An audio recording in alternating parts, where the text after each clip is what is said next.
my dream, my vision, my idea. So I'm going to tell you about a boy who he was only 25 years old, but 20 years ago he was sitting in school and his teacher told him, "You're going to be a failure, you ain't going to make it in life, you will amount to nothing." 20 years later, 25 years old, sitting in a job in the office, 9 to 5 job, his boss told him the same thing. "You ain't gonna make it, you're gonna be a failure, you're gonna amount to nothing." This boy, he had a book. It was called My Dream, My Vision, My Idea, My Life. And if you looked inside that book, you will see dreams, visions and ideas that most people haven't thought of yet. And so one day I sat down with him and I looked inside the book and I said, "Bro, what's going on? Why can't you, why haven't you created half these things yet?" Do you know what he said? He doesn't know how to do it. He doesn't know the people to talk to. He doesn't know. He doesn't know the meaning of life anymore. He's lost his purpose in life. So listening to him, tears were running down my face, and it was like, it's this life, You got a boy of 25, he doesn't know his purpose in life. Yet people are looking at him strangely. People are not taking him seriously. People have told him, "You're not going to make it." This boy had a dream of creating a sports empire. But when he went for funding, they said, "No, you cannot do it. We cannot give you the funding." So you know what? He set up the book. He tied it up. He put it back in the box. And he put it in the cupboard.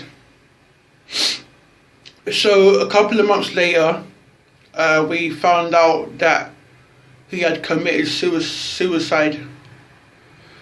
And at the funeral,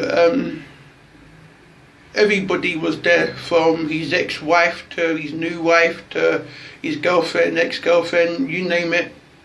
His old school teacher was there as well, and everything. And people were wondering, why would his old school teacher be there? The old school teacher gave a moving speech, and he said that whenever the boy was in school, he never used to be like anyone else. He was always first in line. He was always last in class, actually. He was always last to do everything. But there was one thing he would be good at: creating. Thinking of things to do next. Thinking of the vision.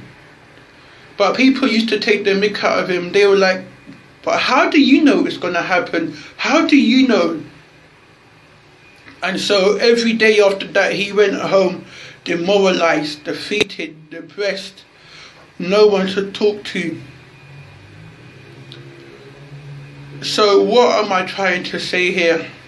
And so he had a book. But guess what? All those dreams, those visions, those ideas, it went to the grave with him. He took it to the grave. And now we can never get it back. We can never create those dreams again, because of what people said to him. Because he listened to people who didn't know him. They did not know who he was made of. All they thought, if not, you cannot do it. He listened to them. But inside of him, it burned inside of him. It burned inside of him. He really wanted to create so many things. But because of that fear he had, he did not do it. He did not open up his gift. He did not open it. It was a great tragedy, One of the most cleverest boys I knew. One of the most kind, warmest boys I ever knew. I don't know him now. He's gone. He's dead. I can't get him back. But so I saw his relatives the day after the funeral, and his mother said, well, I can't do anything now. But his brother, his little brother, I spoke to his little brother and said, look, do not follow the path of your older brother. Don't listen to people who think bad of you. Follow your dream. So you know what? The young boy said to me, you know what? I want to build so many things like my older brother. I want to be successful. I want to follow my brother's legacy. Do you know, when I heard that, I cried, you know, because the little boy, he hasn't got his older brother no more. So you know what I said? Listen, bro, I will be your mentor. I spoke to his mum. And say, listen, you need to open that gift. It's yours. It's been God given. God's given it to you, bro. He hasn't given it to anyone else. He has given it to you. So you can now use it. So guys, I just want to encourage you. Whatever you have inside of you, open it up. Use it. Use it to the best of your ability. Do not take it to the grave. Do not take it to the grave. Do not die full up. Die empty. And so we're imparting that gift. This morning I was chatting to a very close friend of mine, and she said we have an expression called be free. Now I don't think of any. Be free is just a slogan we use in church, you know, like be free, you know, yeah, be free, fam. But she said, are you going to develop it as a brand, or is it just still going to be the slogan? Hey, trust me, that hit me for 6, you know, that revelation hit me for 6. Be free could be one of the biggest brands in the world. Amen.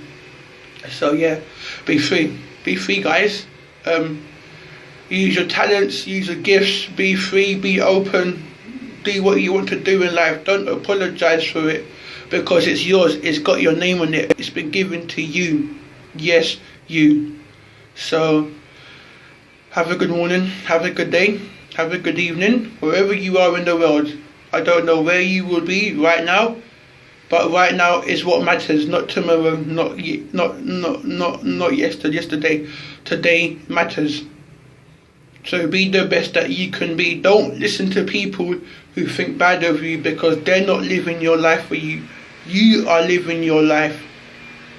Remember, my dream, my idea, my vision, my life. Don't make the same mistake as your forefathers did. If you walk through the graveyard, just wonder what could be unearthed if they were all alive. We won't ever know, will we?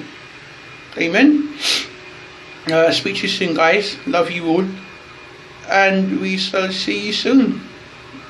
Good night, good morning, good afternoon, good evening.